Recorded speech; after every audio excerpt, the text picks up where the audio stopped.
चौद राजलोक के बारे में जाना। कल 14 राजलोक, उसमें 7 राजलोक ऊपर देवलोक में, 7 राजलोक नीचे में। देखिए अभी मैं स्क्रीन शेयरिंग नहीं कर रही हूँ क्योंकि बहुत से लोग आ रहे हैं, आपको शायद ऐसे पिक्चर दिखेगा। कल मैंने बताया है आप सबके पास ये पिक्चर है, इसलिए अगर कुछ कम दिखे तो बिल्कुल टेंशन मत लीजिए क्योंकि आप सबको मैंने भेज दिया हुआ है। ये जो 14 राजलोक है वो 14 राजलोक में बराबर ये मध्य में जो आपको एक लाइन दिख रही है, मध्य में जो है वो है त्रस नाड़ी, जो बराबर मध्य में है। अभी मैं शेयरिंग कर रही हूँ, कुछ मिनट के लिए सबकी एंट्री रुक जाएगी। एक बार मुझे आपको स्क्रीन शेयर करना है, प्रेजेंट कर रही हूँ मैं, थोड़ा डिटेल से बता दूंगी। अब ये एक स्क्वायर के बीच में है, बाहर कुछ भी नहीं है, तो ये जो बराबर ये यहां से लेके यहां तक का जो एक ही काला पट्टा है ना, उसको त्रस नाड़ी बोला गया है। ये त्रस नाड़ी है। हाँ बोले। पूरा नलाकार है, जो पूरा नलाकार हाँ बस गोली नली है। जैसे आप हमारे जो घर के अंदर पानी आना या कचरा जाना, ये जो पाइप होती है ना गोलाई में, भूंगली जैसा बड़ा, ये यहाँ तो स्क्वायर दिख रहा है लेकिन वो पूरा गोलाकार नली आकार की है, उसको त्रस नाड़ी बोला गया है।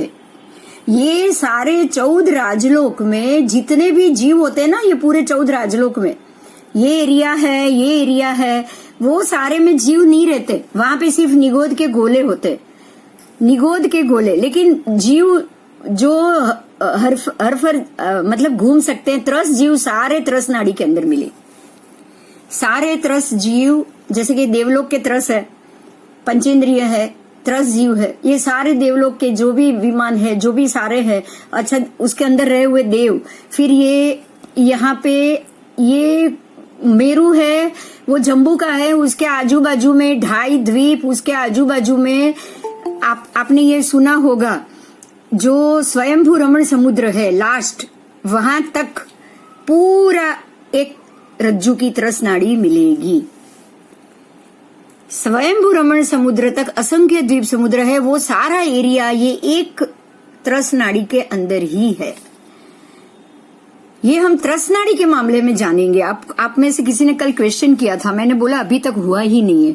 त्रस नाड़ी में बहुत सारा डिटेल आएगा, धीरे धीरे हम थोड़ी थोड़ी जानेंगे। ये जो त्रस नाड़ी है यहीं पे ही ये त्रस जीव, त्रस का नाम ही ये त्रस, नाड़ी भी त्रस है तो जीव भी वहीं पे त्रस ही घूमेंगे, इसके लिए वही त्रस नाड़ी शब्द है। बाकी जीव बाहर है, बाकी के एरिया में आपको, ये एरिया में जीव है, वो निगोद के गोले, वो त्रस नहीं है, वो अपने आप घूम नहीं सकते। ये त्रस नाड़ी में सिर्फ वही जीव है जो अपने आप घूम सकते हैं। त्रस नाड़ी के कोई भी देव या मनुष्य त्रस नाड़ी छोड़ के उसके बाहर उंगली तक नहीं निकाल सकता। ठीक है, ये बात समझेंगे धीरे धीरे। आपको थोड़ा सा जैसे जैसे सिद्धांत आए ना, हम वो सिद्धांत के हिसाब से ही बात को समझेंगे। तो ये आई त्रस नाड़ी, और त्रस नाड़ी के हिसाब से हम उसको जानेंगे। अभी मैं आपको ये त्रस नाड़ी वाला विवेचन मैं आपको बता रही हूँ। मैंने आज ये कोशिश की है कि आपको ये सारी चीज ज्यादा डिटेल से मिल पाए। देखो 14 राजलोक रूप विश्व व्यवस्था आप पढ़ सकते हो ना, अभी मैंने कोशिश की है कि जितना हो सके आप वो बड़े अक्षर में पढ़ पाओ। अनंत आलोक के बीच में लोक स्थित है, या नीचे से ऊपर 14 राजलोक प्रमाण। ये पूरा चैप्टर हम डिटेल से पढ़ेंगे क्योंकि ये बहुत इंपॉर्टेंट है, ये आपके लिए जानना बहुत जरूरी है। 14 राजलोक तथा लंबाई में 7 राज चौड़ा है ना, और 7 रज्जू जितना चौड़ा है। 14 राजलोक ऊपर से नीचे है और 7 रज्जू जितना वो ऐसे चौड़ाई में। राज रज्जू एक प्रकार का क्षेत्र प्रमाण है। इसको रज्जू का मतलब है एक माप, जैसे हम किलोमीटर मीटर ऐसे मापते हैं ना, ऐसे ही योजन, योजन से आगे फिर ये रज्जू जाएगा। आगमों की भाषा में असंख्यात कोटा कोटि मतलब 1 करोड़ को आप 1 करोड़ से गिनो, उतने योजन को एक रज्जू माना गया है। एक उपमा द्वारा अगर इसको समझे, मतलब एक रज्जू का वजन कैसे हुआ, एक रज्जू का माप कैसे आएगा, हम नहीं निकाल सकते, लेकिन फिर भी हम समझने की कोशिश करेंगे। 3,81,27,970 मण, इतने मण वजन, ये मण है, किलो या 2 किलो नहीं, इतने मण वजन का एक भार होता है। इतने मण का एक भार, उसको 1000 से गुनो तो 1000 भार प्रमाण लोखंड के गोले को, आप सोच लो कितना भारी होगा। उतने बड़े गोले को कोई देव ऊपर से नीचे अगर फेंकता है, अगर कोई देव उसको ऊपर से नीचे फेंकता है, अगर कोई देव ऐसे गोले को ऊपर से नीचे फेंकता है, तो उस गोले को पृथ्वी पर आते आते 6 महीना, 6 दिन, 6 प्रहर, 6 घड़ी और 6 समय लगता है। सारे 6 के मल्टीप्लीकेशन में अगर इतना बड़ा भारी गोले को ऊपर से नीचे फेंका जाए तो वो 6 महीना, 6 दिन, 6 प्रहर, 6 घड़ी और 6 समय तक जमीन पे पहुंचेगा। ठीक है। अब दूसरी रीत से एक निमेष मात्र में, निमेष मात्र मतलब आपकी आंख पलक का एक पलकारा, उतने में कोई महर्द्विक देव, मतलब कोई शक्तिशाली देव 1 लाख योजन प्रमाण क्षेत्र का उल्लंघन करे। एक आंख के पलकारे में वो इतना क्षेत्र उल्लंघन करे तो वह देव उसी गति से 6 महीने तक जितना वो क्षेत्र को स्पर्श करता रहे ना, तब वो एक राजलोक बनता है, एक रज्जू, है ना। समझ में आ रही है ना। हमारे पास तो 14 राजलोक है, तो आप सोचो कि 14 राजलोक को उसको स्पर्श करने में कितना समय जाएगा। उतने समय के प्रमाण को, उतने मल्टीपल के समय में इतने योजन प्रमाण को वो स्पर्श कर सकता है। ठीक है। अब इसके और आगे हम जाएंगे। यह समग्र विश्व 14 राजलोकमय है, जिसमें, अभी मैं बोल रही हूँ सुनो, अगर नहीं पढ़ पाओ तो, जिसमें देव, नरक, मनुष्य, तिर्यंच तथा मोक्ष आदि संपूर्ण दुनिया आ जाती है। इस चीज को आपको समझना है कि बराबर ये 14 राजलोक के बीच में ही देव भी आ गए, नारकी भी आ गई, मनुष्य भी आ गए, तिर्यंच भी आ गए, और सिद्धशिला यानी मोक्ष जाने का रास्ता भी आ गया। और ये पांचों चीज ये त्रस नाड़ी के अंदर ही है। एक और बात सुनो, ये पांचों चीज त्रस नाड़ी के अंदर, त्रस जीव तो उतने में ही रहेंगे, चाहे 7वां नारकी, चाहे कितना बड़ा 14 राजलोक के नाप का क्यों ना हो, लेकिन वहां पे 7वीं नारकी के जीव आपको सिर्फ एक रज्जू की त्रस नाड़ी में ही मिलेंगे। आगे चलो। 14 राजलोक के 3 विभाग हैं, ऊर्ध्वलोक, मध्यलोक, अधोलोक। ये तो हमने कल देख लिया। अब इतनी चीज मैंने आपको बताई है, एक मिनट 2 मिनट के लिए आप लोग बातचीत चालू कर सकते हो। क्या आपको इसमें कोई क्वेश्चन है? बताओ मुझे।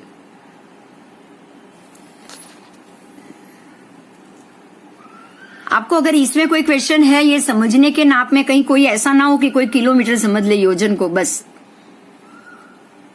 ये इतना माप होता है कि उसको मल्टीपल करने के बाद हम ये बता ही नहीं सकेंगे कि ये कितना किलोमीटर हुआ या कितना माइल हुआ या क्या हुआ। ठीक है, चलो अभी हम आगे चलते हैं। मेरू की तलेटी से नीचे, अब हम बराबर मध्य के मेरू की बात करेंगे। आपको जो उसमें मध्य में मेरू दिखाई दिया, उसके तलेटी के एकदम नीचे 1000 योजन तक नीचे जाना है।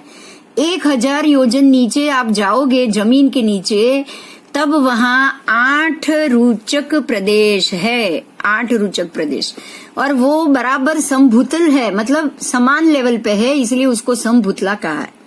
वो पृथ्वी को ही समभूतला कहा है। समभूतला पृथ्वी पे ही 8 रुचक प्रदेश है, और उसी के आधार से ऊंचाई और नीचाई आदि मापी जाती है। आप ये बोलोगे ऊंचाई और नीचाई मापने का बराबर मध्य बिंदु कौन सा है, तो ऊंचाई 14 राजलोक की ऊंचाई और नीचाई या ऊंडाई या चौड़ाई, लंबाई, चौड़ाई सब कुछ नापने के लिए ये 8 रुचक प्रदेश जहां पर स्थित है, वो समभूतल पृथ्वी से उसको गिना जाता है। हमारी ये पृथ्वी वो पृथ्वी नहीं है। पृथ्वी के नीचे भी आप जैसे डेप्थ में जाओगे ना, उसके बाद समभूतल पृथ्वी आएगी। ठीक है। हम जो जमीन पे पैर रख के खड़े ना, वो समभूतल पृथ्वी नहीं है। अब आगे के पेज पे हम जाएंगे। इसी पेज को आज समझना है पूरा। संभुतला से अब आपने जान लिया संभुतला कहाँ है। संभुतला से 900 योजन ऊपर, इस संभुतला पृथ्वी से बराबर 900 योजन ऊपर के भाग को ऊर्ध्वलोक कहा है। ठीक है, संभुतला अब आपको मैं ये बता दूं, देखो मेरू पर्वत नीचे जमीन में 1000 योजन गड़ा हुआ है, तो 1000 योजन के 100 योजन ऊपर ही ये 8 रुचक प्रदेश आए, है ना। जो जमीन के नीचे के 1000 है ना, उसमें से नीचे के 100 छोड़ दो। 100 योजन छोड़ने के बाद ये आएगा 8 रुचक प्रदेश। तो वहां से लेके 900 योजन के ऊपर आप आओगे, मतलब मेरू आ गया। 900 योजन के ऊपर से मेरू शुरू हो गया, तो मेरू शुरू ऊपर होते ही ऊपर ऊर्ध्वलोक शुरू हो गया, जिसमें देवों का निवास होता है, जहां अनुक्रम से सौधर्म आदि 12 देवलोक और उसी के अंतर्गत 3 किल्बिषक देव और 9 लोकांतिक देवों का वास है। ये चीज हम डिटेल से जाएंगे बाद में। आप सिर्फ अभी ये जानो कि जो देवलोक का जो निवास है वहीं से ही किल्बिषक देव और 9 लोकांतिक देवों का स्थान आ जाता है। उसके ऊपर 9 ग्रेवेयक और उसके भी ऊपर 5 अनुत्तरवासी देवों के विमान है, जो मैंने आपको कल बता दिए थे पिक्चर में। तथा सबसे ऊपर 45 लाख योजन प्रमाण लंबी और चौड़ी 8 योजन की ऊंचाई, मतलब वो जो सिद्धशिला है ना, वो 45 लाख योजन चौड़ी है ऐसे, और 8 योजन जाड़ी है, ऐसी सिद्धशिला है। और लोकांत पर सिद्ध भगवान विराजमान है। ये सारा टॉपिक डिटेल से हम जाएंगे। इस तरह ऊर्ध्वलोक की लंबाई 7 राजलोक में थोड़ी कम प्रमाण है। चलो अभी एक बार मैं ये सारी चीज आपको बता देती हूँ। पिक्चर को ले जाके देखिए, ये पिक्चर आ गया आपका। देखो, जो आपने पढ़ा, ये जो मेरू था वो मेरू पर्वत ये है। अब ये मेरू पर्वत के बराबर नीचे, मेरू पर्वत तो 1 लाख योजन का है, उसमें से 99,000 जमीन के ऊपर है और 1000 नीचे जमीन के नीचे गड़ा हुआ है, जो हमारी जो पृथ्वी है ना उसके नीचे। तो जो नीचे 1000 योजन गड़ा है, उसी में नीचे बराबर मेरू की हमारी ये पृथ्वी है। ये पृथ्वी वहां से नीचे 900 योजन जाओगे तब आपको 8 रुचक प्रदेश मिलेगी। बराबर उसके नीचे 100 योजन जाओगे, उसके बाद समभूतल पृथ्वी मिलेगी। फिर हम ऊपर आएंगे, ये मेरू आ गया। जैसे ये जमीन शुरू हो गई और ये मेरू खत्म होते ही 1 लाख योजन खत्म होते ही ये देवलोक शुरू हो गया।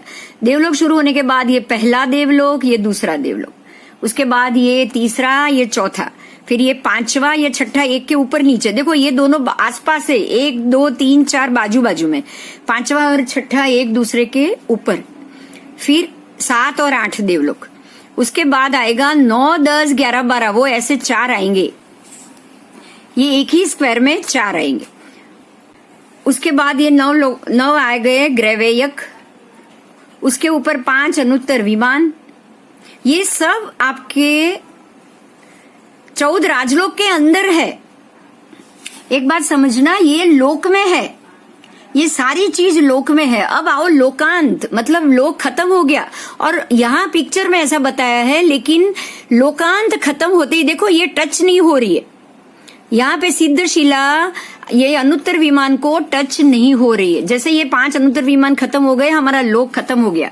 उसके बाद लोक के ऊपर थोड़ी सी जगह छोड़ के लोकांत के ऊपर बाहर निकल के 45 लाख योजन चौड़ी सिद्धशिला है, और उसी सिद्धशिला में सभी सिद्ध गति के देव जो यहां से मोक्ष हो गए वो वहीं जाएंगे। तो सिद्ध गति के देव या सिद्धशिला लोक को स्पर्श नहीं करती। ये पिक्चर में ऐसा है, लेकिन आपको ये चीज याद रखनी है कि ये लोक को स्पर्श नहीं करती। ठीक है, आपने जो इतनी चीज समझ ली, उसका भी डिस्क्रिप्शन हो गया है, क्योंकि आज का लेसन समझना ज्यादा है, और अगर आपको ये समझ में ना आए ना तो मुश्किल हो सकती है। जैसे जैसे आगे डिटेल आ जाएगी आपको पता चलता जाएगा, क्योंकि हमारे और उनके जीवों में ये मोक्ष के जीव हैं, वो वापस नहीं आने वाले। ये लोक में, ये लोक को छोड़कर बाहर निकल चुके हैं।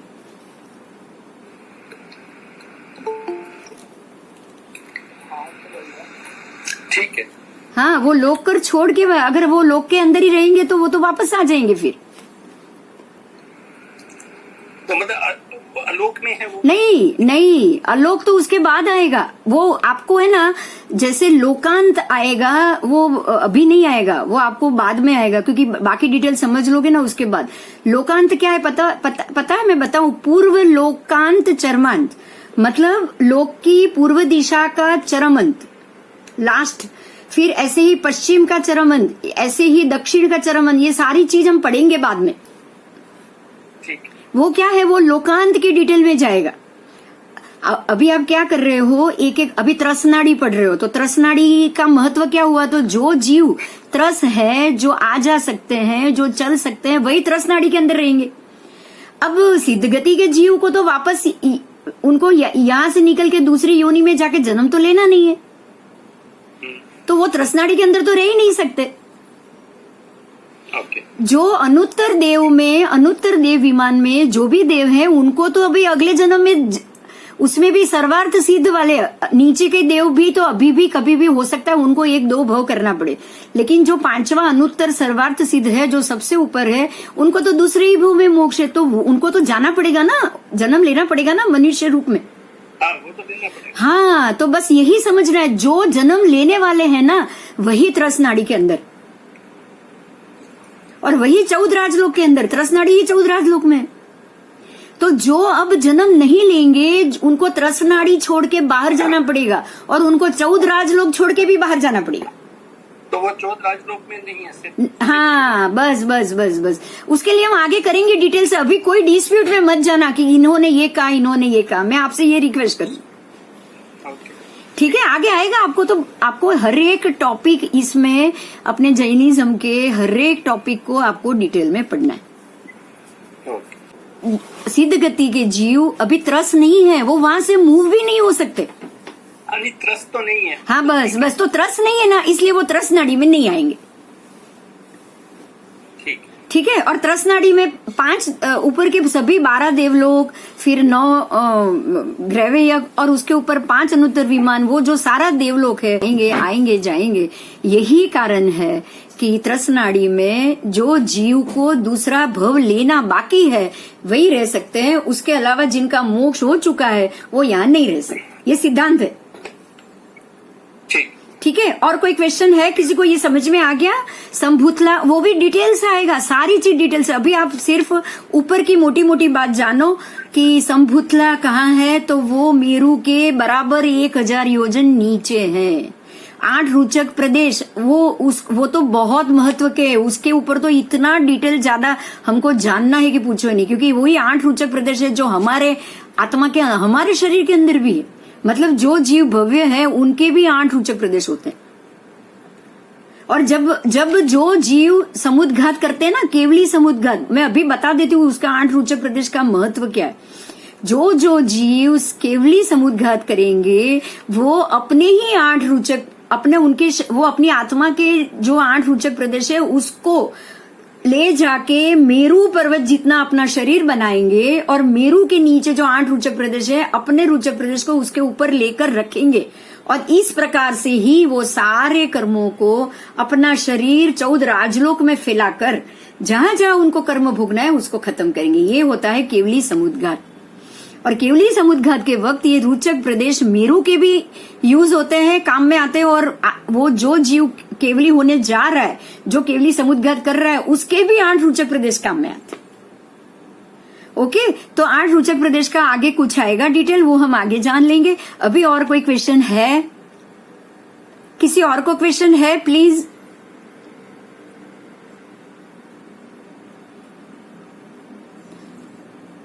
तो मैं अभी नीचे नारकी शुरू कर दूं?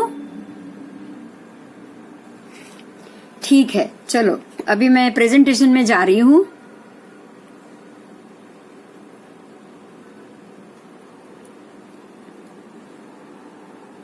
अगर कोई आए ना, तो आवाज आए तो मुझे आप बताओगे कि किसी को एंट्री लेनी है, ठीक है? क्योंकि मेरे प्रेजेंटेशन में होती हूँ तो मुझे पता नहीं चलता कि कोई अंदर बाहर वेट कर रहा है।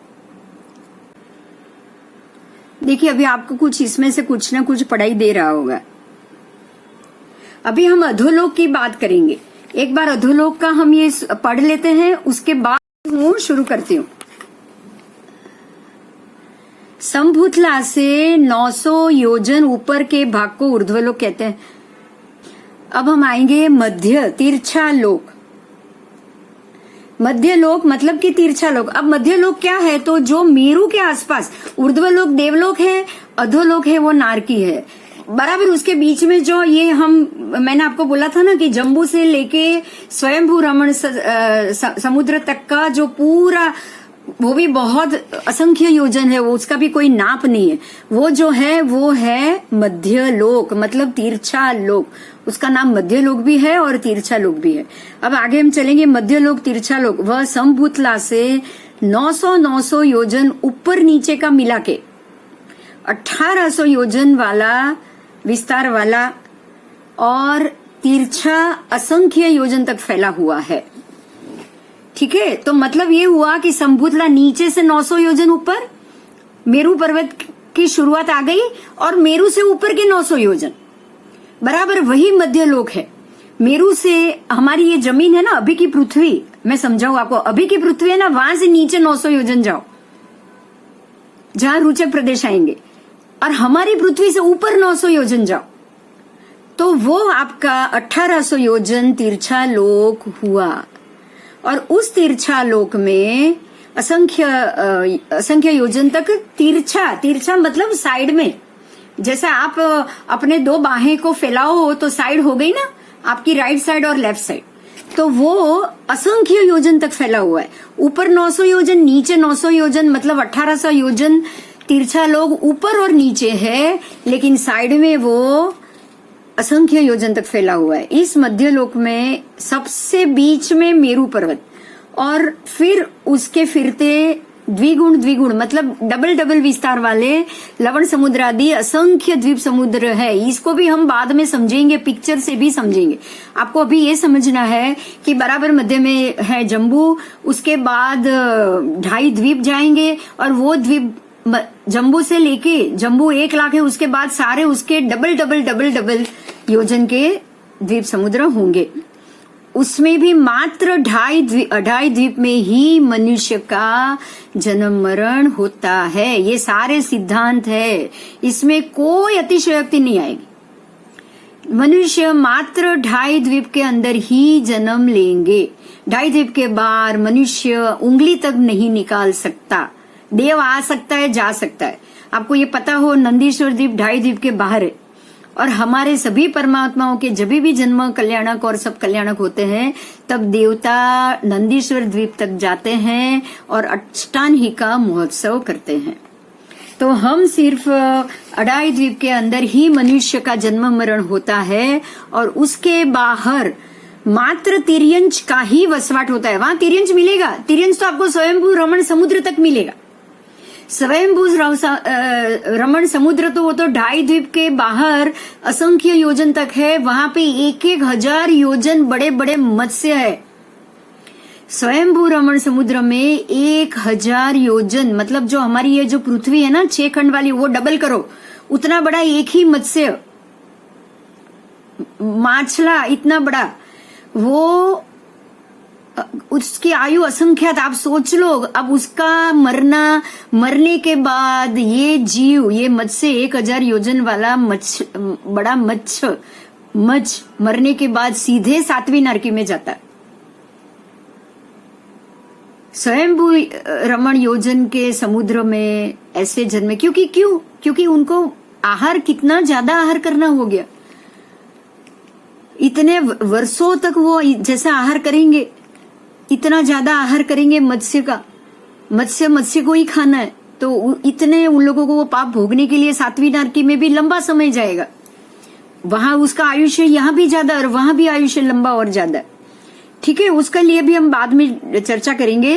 अब ज्योतिष चक्र देखिए, ये सारे शब्द व्यंतर, वाण व्यंतर, ज्योतिष चक्र, व्यंतर, वाण व्यंतर, तिर्यंग, जृंभकादि देव, ये सारे देवों की जाति है। वो भी हम डिटेल से बाद में करेंगे, क्योंकि ज्योतिष वैमानिक देव, फिर व्यंतर देव, वाण व्यंतर देव और किल्बिषक देव, ये 4 जिसको तिर्यक जृंभकादि देवों को कहा जाता है, उसका निवास भी मध्यलोक में ही है।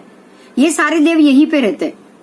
अब उसके ऊपर के जो वैमानिक देव आए ना, वो सब ऊपर व्यंतर, वाण व्यंतर और तिर्यक जुम्बक जो देव है वही मध्य लोक में रहेंगे, और उसके ऊपर के जो 12 देवलोक के देव है वो सारे वैमानिक देव है, वो ऊर्ध्व लोक में है।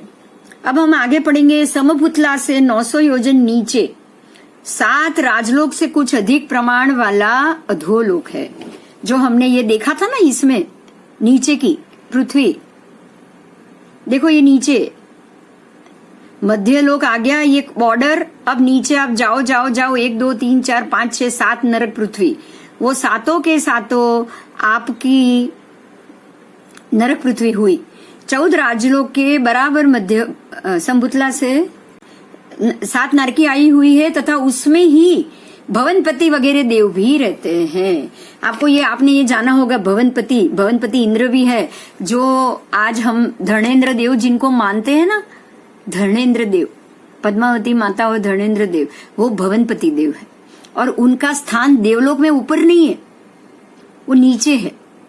भवनपति देव कहाँ पे? तो वो नरक, पहली नारकी के ऊपर भवनपति के आवास होते हैं, उसी के अंदर। तो धर्णेन्द्र भवनपति देव है, चमरेंद्र भवनपति देव है, बलीन्द्र भवनपति देव है। ये सारा हम पढ़ेंगे बाद में। 64 इंद्रों के बारे में हर एक की डिटेल को हम पढ़ेंगे। आगे चलेंगे। 14 राजलोक के बराबर मध्य भाग में त्रसनाड़ी आई हुई है, जो मैंने पहले बताया वो बराबर 14 राजलोक के। अब यहाँ वापस ये पिक्चर देखो, ये 14 राजलोक है, बराबर मध्य में ये त्रसनाड़ी, ऊपर से लेके नीचे तक वो लंबाई में, त्रसनाड़ी लंबाई में 14 राजलोक है। यहाँ से शुरू होगी, नीचे तक रहेगी। ये 14 नंबर है ना, साथ में देखो साइड में 7 ये और 7 ये, 7 + 7 14। 14 राजलोक लंबी। त्रसनाड़ी का नाप कैसे बोलोगे आप? त्रसनाड़ी 14 राजलोक लंबी और 1 रज्जू चौड़ी है। ये चौड़ी मात्र 1 रज्जू, ये यहाँ से लेके यहाँ तक ये जो चौड़ाई है ना उसकी भूंगला गोल, वो 1 रज्जू है, लेकिन ऊपर से नीचे तक वो 14 रज्जू लंबी। ठीक है, तो 14 राजलोक लंबी है त्रसनाड़ी। और देखो यहाँ आप देखोगे वह त्रसनाड़ी 1 राज चौड़ी और 14 राज लंबी। देव, मनुष्य, तिर्यंच और नारकी स्वरूप सर्व जीवों का निवास। देव, मनुष्य, तिर्यंच और नरक सारे आ गए। जो चार गति है ना हमारी, देव गति, मनुष्य गति, नरक गति और तिर्यंच गति, ये सभी चारों की चारों गति रूप सर्व त्रस जीवों का निवास इस त्रसनाड़ी में हो सकता है। उसमें ही हो सकता है, ऐसा नहीं हो सकता है, उसमें ही हो सकता है। त्रसनाड़ी के बाहर ये 4 गति त्रसनाड़ी के बाहर मौजूद नहीं है, क्योंकि त्रसनाड़ी के बाहर तो केवल स्थावर जीव है का ही निवास हो सकता है। अब वो स्थावर जीव कहाँ रहेंगे वो मैं आपको बताती हूँ। अब ये स्थावर जीव कहाँ रहेंगे उसके लिए भी हम जानेंगे। देखो जैसे ये आप 14 राजलोक आपने देखा, तो बराबर बीच में त्रसनाड़ी। अब उसके बाद वाला ये जो एरिया है ना ब्लू कलर का, आपको दिखाई दे रहा है, ये वाला ब्लू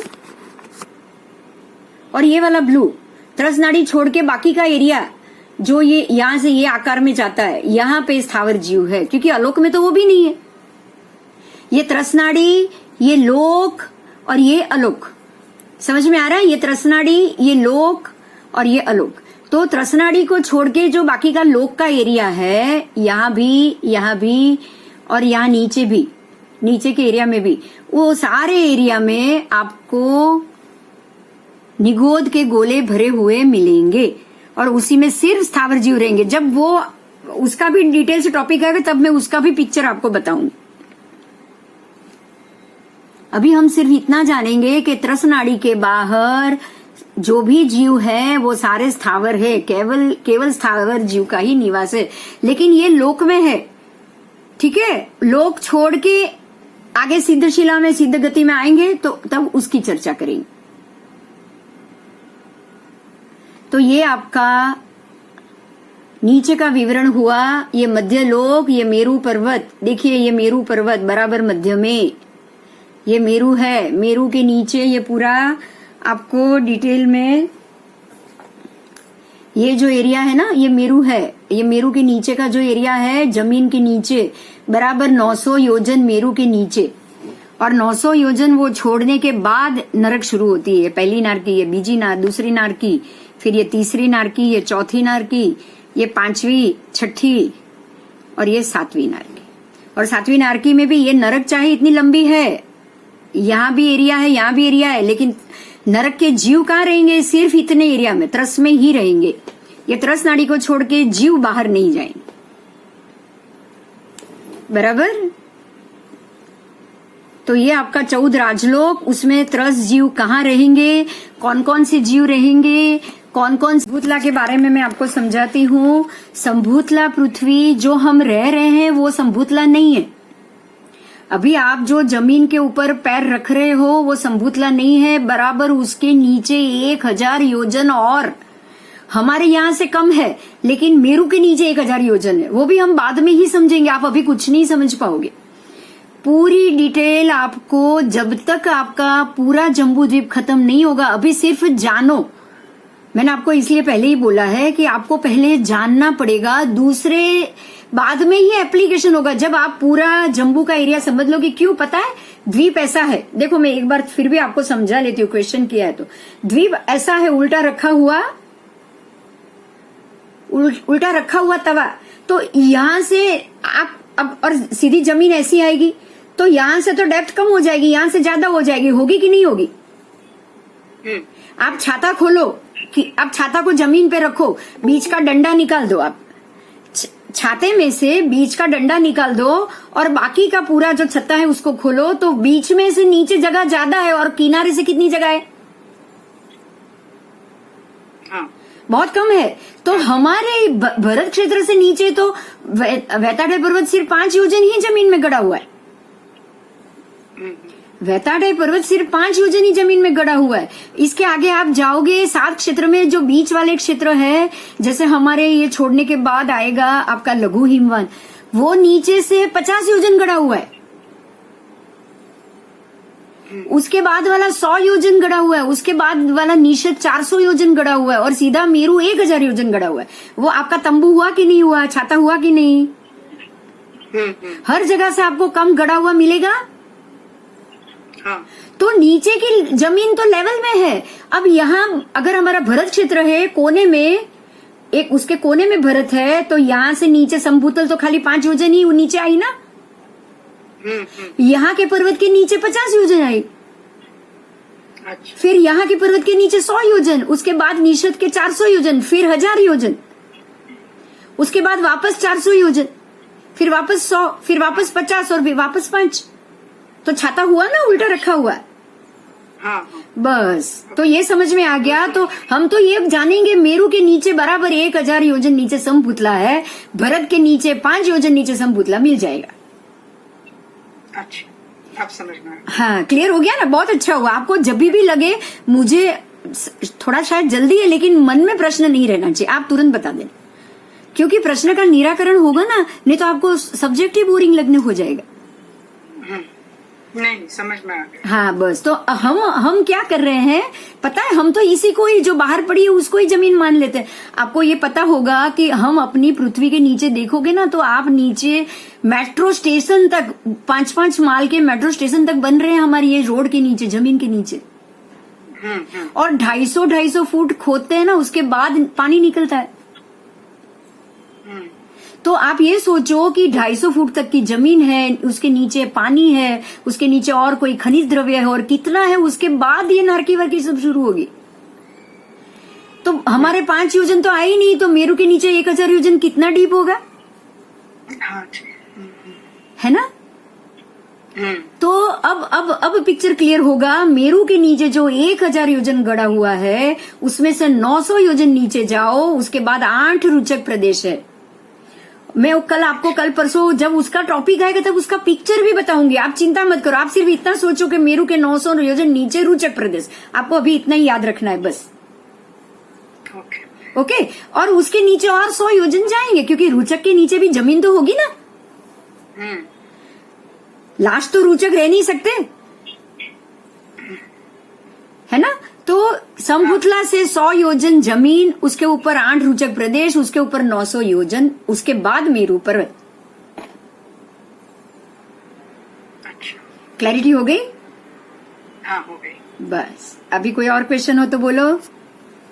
जी मुझे समझ में तो आ रहा है हाँ। बिल्कुल, लेकिन एक बात ये समझनी है बेसिक ये जो आप चीजें बता रही हो, जो नरक है, हाँ जम्बूद्वीप जमीन है, तो वो अपनी पृथ्वी के नीचे ही है। तो हाँ। मतलब जम्बूद्वीप अपनी पृथ्वी ही हो गई, अपनी पृथ्वी पे ही जम्बूद्वीप हो गया।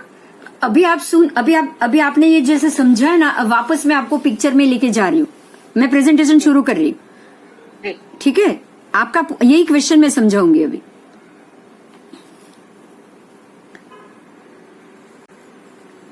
देखो, मैंने आपको अभी थोड़ी देर पहले ये बताया, कि ये 2.5 जो अड़ी द्वीप है ना, मेरू के बाद के जो अड़ी द्वीप, ये पूरा ये त्रसनाड़ी के अंदर आ गया, ये मैंने बताया बराबर। ये त्रसनाड़ी है, बराबर उसके नीचे नीचे ही नरक पृथ्वी है। समझ में आया? तो जो आप नारकी देखोगे ना, पहली नारकी एक रज्जु त्रसनाड़ी के नाप की है। दूसरी नारकी में देखो इतना पोषण बाहर निकला है, लेकिन जीव कहाँ रहेंगे? यहां से लेके यहां तक बस एक रज्जु में ही रहेंगे। तो दूसरी नारकी के जो भी नरक है ना, वो भी हमारे नीचे ही है। मेरी बात समझ में आ रही है? मेरा कहना है कि जो हमारा पृथ्वी का गोला है, हाँ हाँ। तो वो गोले के बाद शुरू होती है नरक, गोले के अंदर से नहीं। मैं ये अभी मैं एक बात समझाऊं आपको। देखो, एक बात मैं समझाती हूँ। हमारे कल के वापस पिक्चर में हमारा पृथ्वी गोला है ना, आपको पहले तो यही क्लियर करना है। 1 मिनट रुको आप। देखो, आपने पृथ्वी को गोला बना दिया है, बराबर? बराबर। आपको है ना उसको गोला नहीं समझना है। गोला तो है ही, जम्बूद्वीप कैसे गोल है, जी लेकिन हम वहां से सिर्फ ये कॉर्नर पे है। हम जो जिस हमारे ये 6 खंड है ना, ये सारे 6 खंड का है। जैसे ये अमेरिका है, जैसे मैंने कल आपको बताया, ये उत्तर अमेरिका, ये दक्षिण अमेरिका नीचे, बराबर। आप बराबर उसको मध्य से पूरा वेताढेर पर्वत जो हिमालयन रेंज है हमारे पास, हमारे यहाँ हिमालयन रेंज है। अलास्का, आपको पता है अलास्का जो डिवाइड करता है उत्तर अमेरिका और दक्षिण अमेरिका को। ऐसे ही इस तरफ आओगे फ्यूजियामा, जो ऊपर के जापान के एरिया को अलग करता है, नीचे ऑस्ट्रेलिया न्यूजीलैंड को अलग करता है। और बराबर वही मध्य में हिमालयन रेंज है। आपको यहां से लेके यहां अर्धचंद्राकार पूरी रेंज मिलेगी, जो हमारी ये 6 खंड को डिवीजन करती है। और इसको है ना आपको पूरा ऐसे ही जमीन पे समझना है, बस आप अभी इतना ही समझो। आपको सिर्फ उसको गोला बना के हवा में नहीं समझना है। आपको धीरे धीरे सारी चीज क्लियर होती जाए, क्योंकि क्या है पता है, परमात्मा ने हमको जमीन ऐसे ही बताई। अब ऐसे क्यों समझनी है ना, वो डिटेल जब तक आप पूरा जम्बूद्वीप जानोगे ना, उसके बाद करेंगे। मैंने आपको पहले ही दिन बोला है कि आप पहले परमात्मा की बताई हुई जमीन जानो, उसके बाद हम अपने जो आज की जो भूगोल पढ़ रहे हैं उसको समझेंगे। अब जब तक परमात्मा की बताई हुई पूरी जमीन नहीं जानोगे, आप डिस्टिंग्विश कैसे करोगे उसको? दोनों की अगर हमें तुलना करनी है तो हमें दोनों को पूरा जानना पड़ेगा या नहीं? बराबर। आपने वो जाना ही नहीं है। और अब ये 6 खंड है ना, परमात्मा ने क्या बताया है वो अभी मैं आपको बता रही हूँ, वो बात जानो। पूरा जम्बूद्वीप है, उससे 190वां भाग, आप 190 करो जम्बूद्वीप को, 1 लाख योजन है जम्बूद्वीप, बराबर? उसका 190वां भाग है ना, वो हमारी ये 6 खंड की पृथ्वी है।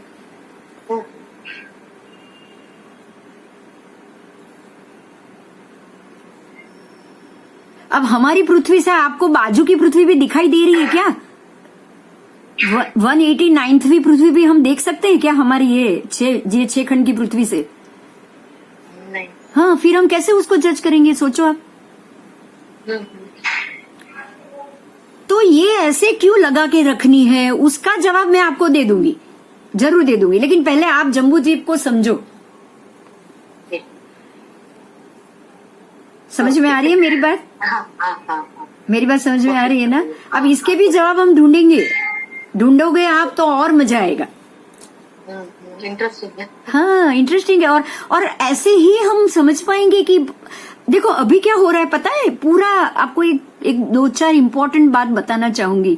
अभी तो आप हम लोग श्रावक तो छोड़ो, कभी कभी कोई सर टीचर और महात्माओं को भी ये शंका है कि पृथ्वी तो हवा में ही लटक रही है, तो क्या परमात्मा की कही हुई बातें आज सच दिखाई दे रही है क्या? मुझे वही पूछना था कि पृथ्वी हवा में है तो वो नारक वगैरह वो पृथ्वी खत्म होने के बाद शुरू होती है। आपको ये एक बात बता दूं, मैं पूरा 14 राजलोक की हवा में। अच्छा, क्यों पता है? मैंने आपको पहले ही दिन बताया था, चारों तरफ अलोकाकाश से बीच में एक छोटा सा मध्य बिंदु है, वो 14 राजलोक। हाँ बताया था। तो आप तो पूरे हवा में हुए कि नहीं? जी। 14 राजलोक खुद ही हवा में, हम्म, क्योंकि 14 राजलोक के एक बिंदु जैसा हुआ पूरी पृथ्वी में। जी। तो ऊपर का भाग देखो, मैं अभी पिक्चर के साथ बताती हूँ, रुको, क्लियर हो जाएगा आपको। आपके सारे प्रश्न देखो, ये 14 राजलोक है, चारों तरफ अलोकाकाश है। यहाँ से जितना है ना, इस तरफ उतना ही ऊपर नीचे है अलोकाकाश। तो ये 14 राजलोक हवा में हुआ कि नहीं हुआ?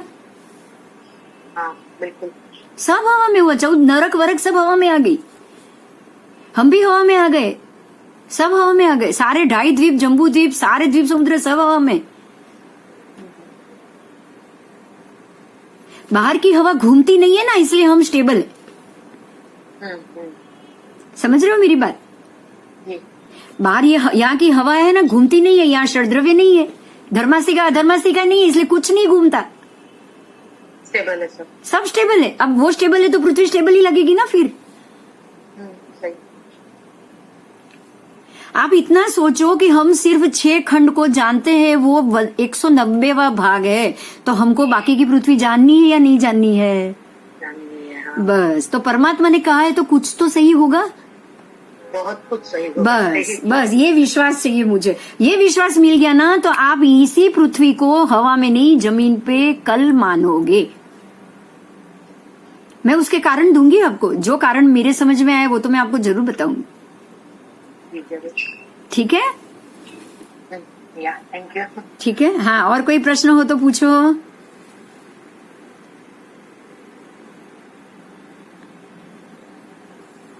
और किसी को कोई प्रश्न हुआ है? ये आपका पहला चैप्टर अभी खत्म हो गया, त्रसनाड़ी का क्वेश्चन था ना, इसलिए आपने पूछा। देखो मैंने है ना, आज एक दो और आपकी ये बुक ही बन के आ जाएगी, आपको चाहिए तो बुक ही मिल जाएगी, लेकिन अभी तो आपको चाहिए, इसलिए मैंने ये, देखो आप पढ़ सकते हो आप।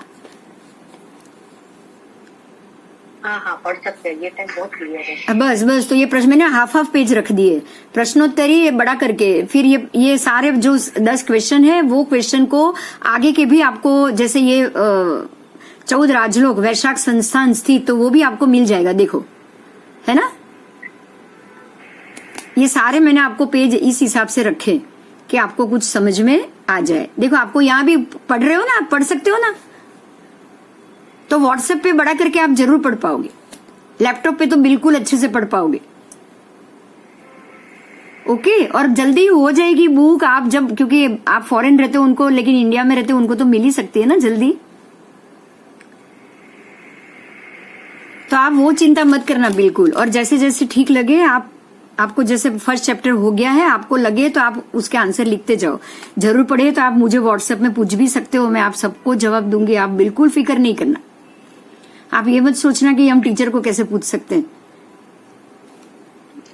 तो फॉरेन स्टूडेंट्स के लिए आप पीडीएफ ईमेल कर सकते हैं? मैंने महाराज जी को बोला है, महाराज साहब को, वो आज भेजने वाले थे लेकिन आया नहीं, पीडीएफ ही पूरा फर्स्ट चैप्टर, लेकिन मेरे तक पहुंचा नहीं, इसलिए मैंने ये आधा फोटो करके रखा। आपको मिल ही जाएगा पीडीएफ, नो वरी। अच्छा, नो वरी, क्योंकि ये 4 सब्जेक्ट, ये एक ही सब्जेक्ट है ना, 250 पेज का है, अब वो पूरा तो पीडीएफ जाएगा नहीं, हाँ, पूरा तो ईमेल होगा नहीं, तो उसमें से जैसे जैसे चैप्टर जाएंगे ऐसे ऐसे आपको महात्मा उसकी पीडीएफ करके भेज देंगे। अच्छा, ठीक है, मिल जाएगा, कोई चिंता नहीं, मिल जाएगा, आज नहीं तो 2 दिन बाद मिल जाएगा। जैसे शुरू करेंगे तभी पता चलेगा ना कि इसको कैसे हमको आगे बढ़ाना है। ठीक है, तो ये आपका फर्स्ट चैप्टर खत्म हुआ। आपको और कोई भी प्रश्न हो तो बताओ। ये 10 सवाल है, आपको 5 या 7 या ज्यादा से ज्यादा 10 लाइन, कोई ज्यादा डिस्क्रिप्शन से नहीं लिखना। अगर कोई लिखना चाहे वेल एंड गुड, मैं मना भी नहीं करूंगी,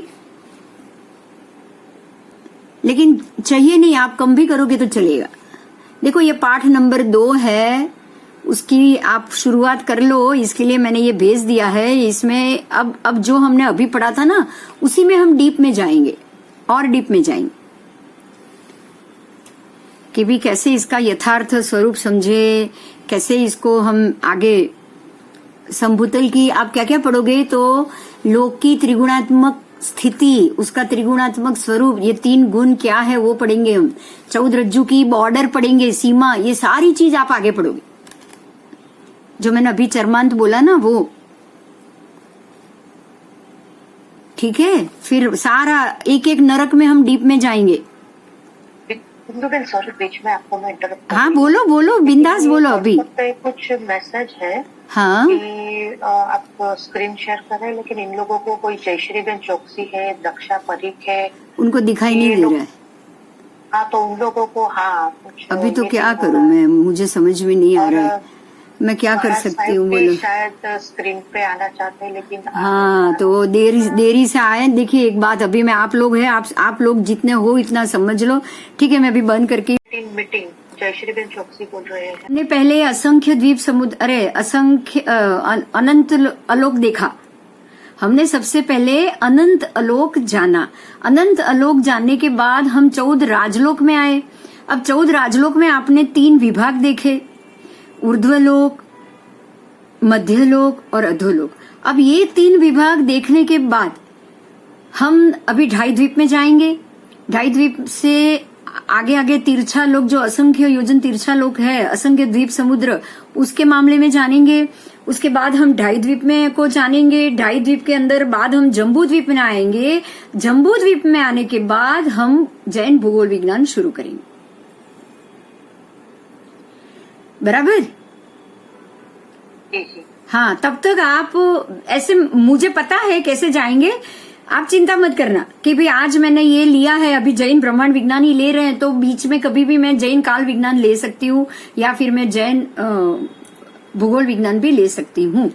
तो मैं आपको व्हाट्सएप पे भेज दूंगी कि कल मैं ये लेक्चर लेने वाली हूँ, मैं ये पीरियड ये सब्जेक्ट लेने वाली हूँ, मैं आपको एक दिन पहले ही बता दूंगी। आप चाहो तो जब भी रख ले तो एक दिन पहले उसकी तैयारी कर सकते हो। जो पेज रखूं उसको आप पढ़ सकते हो, वो पिक्चर पढ़ सकते हो, आपके दिमाग में उसको डाल सकते हो। उसमें जो लिखी हुई बात है ना, उसको तो आपको एक्सपोज करके पढ़ना ही पढ़ना है। क्योंकि है ना, ये सब्जेक्ट मैंने पहले भी बोला था, मैं फिर से बता रही हूँ, हो सकता है कुछ लोग पीछे से आए हो। आपको ये पूरे ब्रह्मांड के अंदर जैन पद्धति से हमारे परमात्मा ने केवल दृष्टि से क्या क्या देखा है ना, उसको जानना है। परमात्मा ने क्या देखा, मतलब एनवायरनमेंट क्या है, तत्व क्या है, जीव क्या है, नरक क्या है, देव क्या है।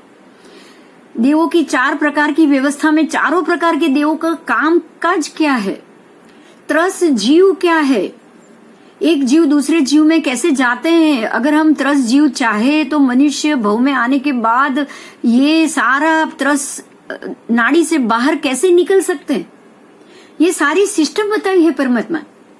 तो इतनी सारी चीजें जाननी है ना, तो ये शब्दों से आपको फैमिलियर होना पड़ेगा। जैसे मैं त्रस नाड़ी बोल देती हूँ तो त्रस नाड़ी का क्या क्या काम है, आपको किताब खोलने की जरूरत नहीं पड़नी चाहिए। आप ऐसे ही जवाब दे पाओ कि भाई त्रस नाड़ी है तो त्रस का मतलब समझ लो। तो जो चलते फिरते जीव जो एक गति से दूसरी गति में जा रहे हैं, वो उनका चलना फिरना, वही उसका चलना फिरना है। भाई मनुष्य से देव में जा रहे हो, देव में से वो वापस नरक में जा रहे हैं। देव मर के नरक नहीं होता, देव में से वो वापस मनुष्य में आ रहा है, फिर वो नरक में जा रहा है। नरक मर के देव नहीं होता है, तो नरक वापस तिरंज में जाएगा, फिर मनुष्य में आएगा, फिर देव में जाएगा। तो ये सारा जो उनका आना जाना है, ये जो सिस्टम है, वो सिस्टम त्रस जीव करेगा। तो त्रस जीव त्रस नाड़ी में ही रहेगा। ऐसा सिस्टम स्थावर जीव नहीं कर सकते क्या? स्थावर नहीं कर सकते। स्थावर जब उसका आयु पूरा होगा ना, फिर उसको अनुपूर्वी लेके जाएगी। जब उसका कहीं पे जाकर जन्म लेना है, वो आएगी। और स्थावर में है ना, स्थावर में आपको नित्य निगोद मालूम होगा। कोई स्थावर जीव, कोई स्थावर जीव 14 राजलोक में जो ठास के भरे हैं ना निगोद के गोले, उसमें से कितने निगोद के गोले तो स्थावर जीव में भी नित्य निगोद होती है। वो तो वहां से निकलने वाले भी नहीं है। जो नित्य निगोद के जीव है, जो 14 राजलोक में भरे हुए, वो तो वहां से बाहर निकलने वाले भी नहीं।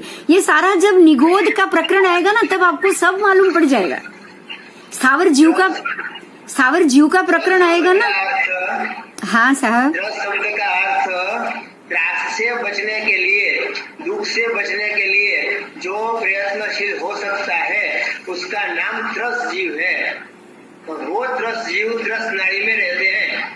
त्रस नाड़ी के सिवाय त्रस जीव नहीं रहते हैं। हाँ ऐसा है। हाँ, ये तो हो गया। बाहर तो जो स्थावर जीव है, स्थिर जीव है, वो दुख से बचने के लिए, त्रास से बचने के लिए, पीड़ा और दुख से बचने के लिए वो प्रयत्नशील नहीं हो सकते हैं, इसलिए उनको स्थावर कहा है। वो त्रस नाड़ी के पार रहते हैं और त्रस नाड़ी में भी रहते हैं।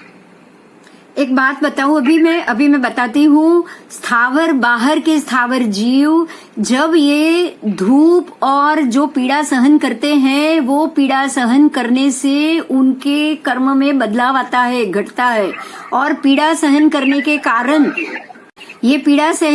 कारण जब उनका एक गति से दूसरी गति में जाना होगा ना, आपको सकाम निर्जरा मालूम है, अकाम निर्जरा मालूम है।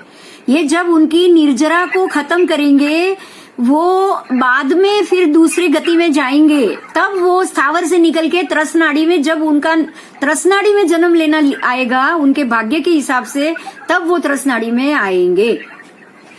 और जो पीड़ा सहन करते हैं ना, व्यवहार राशि भी आएंगे। हाँ, बस वो सब टॉपिक आएगा तब हम डिस्कस करेंगे। लेकिन स्थावर जीव वहां से बाहर निकल के त्रस नाड़ी में आ सकते हैं और वहां से बाहर जा सकते हैं, लेकिन स्थावर जीव खुद नहीं जाते। इस चीज को भी समझो।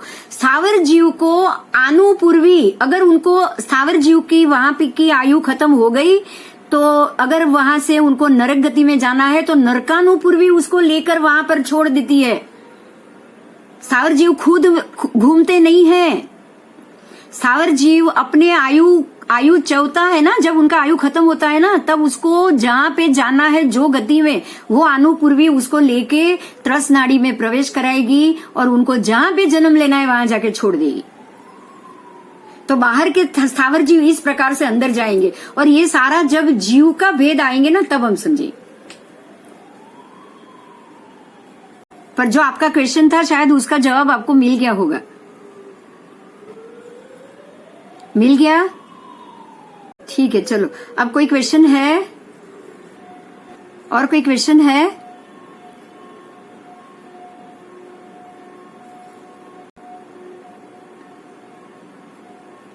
क्वेश्चन है? नहीं तो बंद करूं मैं, अभी सीधा सोमवार को मिलेंगे। 8 और 5 हो चुकी है। शायद किसी को नहीं है क्वेश्चन। ओके, फिर तो 8 और 5 हो चुकी है, तो अभी बंद करेंगे हम। जय जिनेन्द्र। सोमवार को मिलेंगे और सोमवार को इसका दूसरा पार्ट होगा, और उसकी मैं जैसे आज भेजी है वैसे ही आपको अभी कॉपी भेज दूंगी। ओके ओके, आप क्लियर आप पढ़ सकते हो। आप लैपटॉप में तो इसको बड़ा करके बहुत क्लियर पढ़ सकते हो, कोई दिक्कत नहीं। जी, अभी पढ़ सकती हूँ मैं, अभी पढ़ा इतना। ठीक है, बस ऐसे ही करके मैं भेज दूंगी। ओके, जय जिनेन्द्र। जय जिनेन्द्र, जय जिनेन्द्र, जय जिनेन्द्र।